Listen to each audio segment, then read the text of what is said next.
Hello, and welcome back. It is me again. For those of you who don't know, and you may be new to the channel, these are my walking and talking exposés. My name is Joseph, otherwise known as Kanga. I got the name Kanga because baby kangaroos are called Joeys. Joey is a synonym of Joseph, so there you go. I became Kanga because of my name Joey. Hello, it's nice to meet you. Thank you for watching today. My last video, originally I started it and thought I might post it to my other channel, my Kanga Empire page, which is more personality based. But then in the middle of everything I was talking about after the math and my birthday discussion, I got to talking to audio, so I posted it to my audio channel, and now I'm going to talk more audio. I'm wearing a microphone here. Hopefully the sound is great. Somebody please comment. I can't be much of a specialist if my sound is terrible. Kind of defeats the purpose there, brainiac. So what I wanted to talk about today, it's just been on my mind, are different elements and factors that go into perfecting or the pursuit of perfection. Shout out to the Pursuit of Perfect System channel. I watch all the time, fantastic channel. So in Pursuit of Perfection with audio, I want to talk about the concept of time. For the record, I have a philosophy background, studied psychology, and a lot of liberal art. I studied linguistics too, but I just worked a 10-hour shift, so I'm a little bit tired, to be honest. Yes, I studied liberal arts at school, anthropology, all those things, linguistics, psychology, philosophy. So my topics tend to be a little bit more theoretical and sometimes argumentative in nature, and it's not like audio isn't already argumentative. Let's not pretend. Don't give me that. Cables, no cables. Risers, no risers. Does it matter? Does this? Does that? Who's better? Who's worse? There's already enough arguing, but it's not really what I mean by arguing philosophically. Philosophy, much like audio, which is why I love both, is a pursuit of as pure a thought or idea or pure as sound as possible through matters of effort and work. So the idea of time comes to me today because I'm a drummer by nature. I think I mentioned that yesterday. And everything with music in physics with sound is based on timing. If you're timing, I don't know how to break this down the right way, but I'm going to kind of ramble through it. Forgive me. As a drummer, if you don't keep good time, the song basically falls apart. Even jazz music, the musicians are still able to play around time and still make the song work. That is a matter of just tempo or consistent pulsing, counting time like a clock, the ticking of a clock. It's predictable. It's basically how everything around the world now functions, is based on the idea of consistent timing. And I say that because all of digital relies on a clock speed. There are devices in audio to manage what they call jitter in digital signals, and there are processors and digital to analog converters, DACs, that function with this ability to clock time more accurately, thereby producing a more stable and usable signal audibly. Now, there's the interesting part about this whole discussion is time and audible perception. Timing, if a song is going out of time, how perceptible to it are you? How out of time does it have to be before you recognize that it's not in time anymore? Most human beings don't play like a click track. They're not as exact and digital as, well, Ringo Starr might have been one of them, but really, really well-trained musicians play in really good time. They can hear it, they can feel it, they have good timing. This is a music, I'm going to talk about music and musical reproduction, audio equipment, as well as music a lot, because to me, they are one and the same function. When we are listening to our systems, you're not listening to talk radio.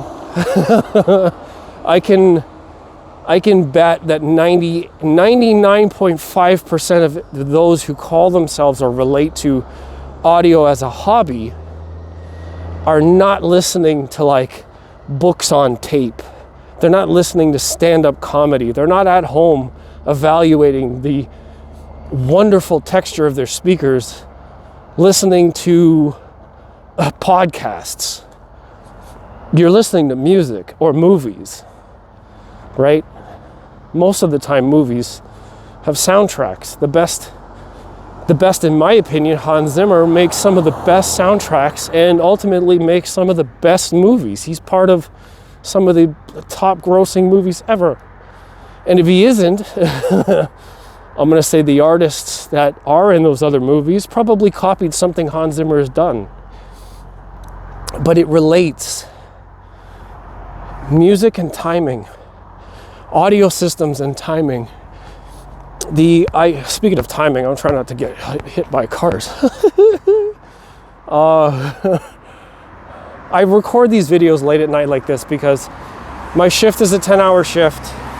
I have a walk home. I live close enough I can just walk home. It's amazing. I love it right now. It's really great.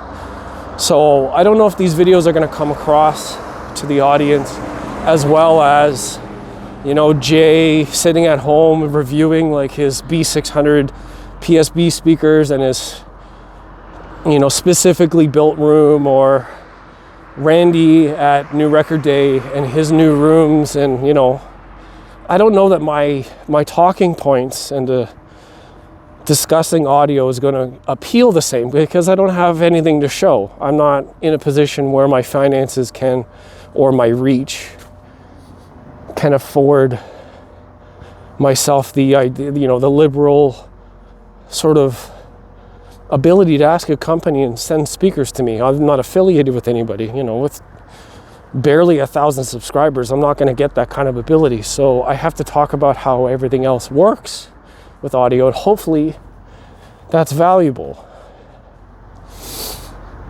But I'm also not very formal, and I'm not very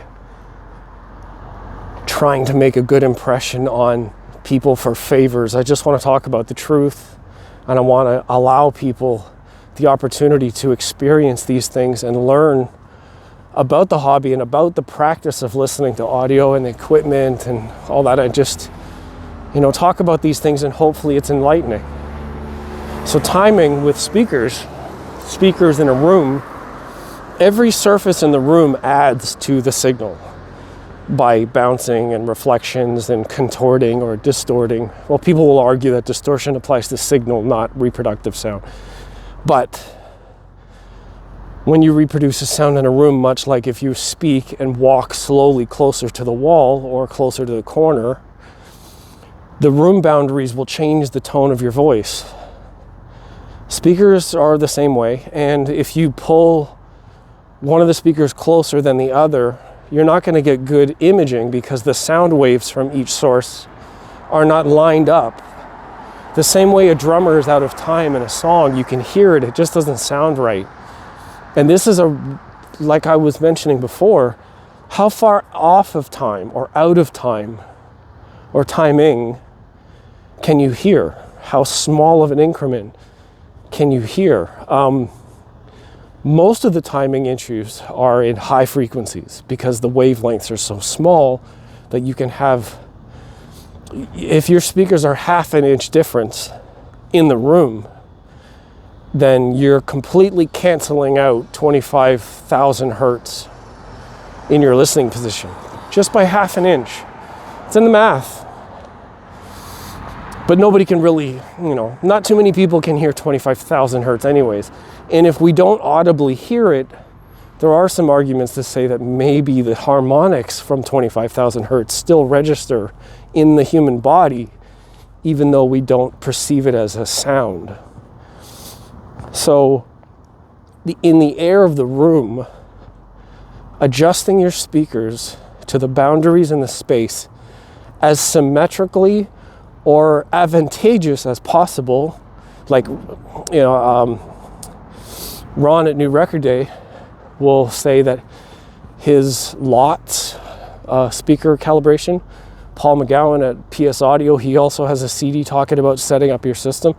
It's not a new thing. There's a lot of documentation to talk about how that works. So maybe I'm only preaching to the choir. Maybe you already knew this.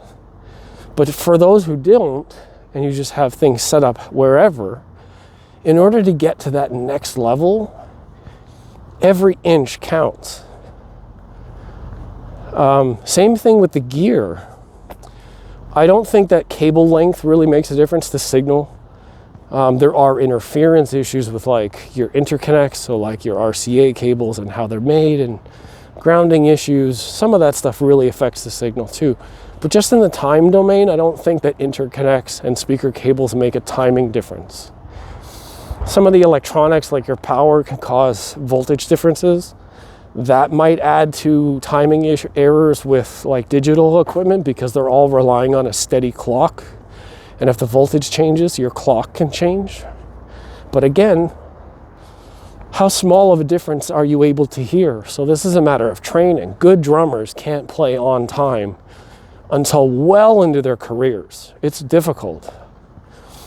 I started playing when I was 16, 15, about the same time that I bought my first speakers, if you remember from yesterday. So I know that it takes a lot to just have your body play on time, as well as hear on time. There's a famous drummer, Jojo Mayer, who says that you have to learn how to listen fast in order to play fast. And I take that like very seriously, because it's the same in audio. You have to be able to learn how to hear things before you can correct them or make a difference in your system. Otherwise, I mean, just like, I'm going to say this and not to offend anybody, but just like most farm animals or sheep corralled into an area don't really know where they're going. They're just following the pack. They don't have an understanding of what's going on or why they're moving or anything like that. They just kind of follow along. So that's possible. You can read literature and watch online and other videos. But in order to really hear the difference in these things, I think it requires some training. So that's my take on this issue of timing. It's been over 10 minutes. I'm going to try to make these a little bit shorter instead of 21. And I got to go in the store here, so I can't bring them in the store.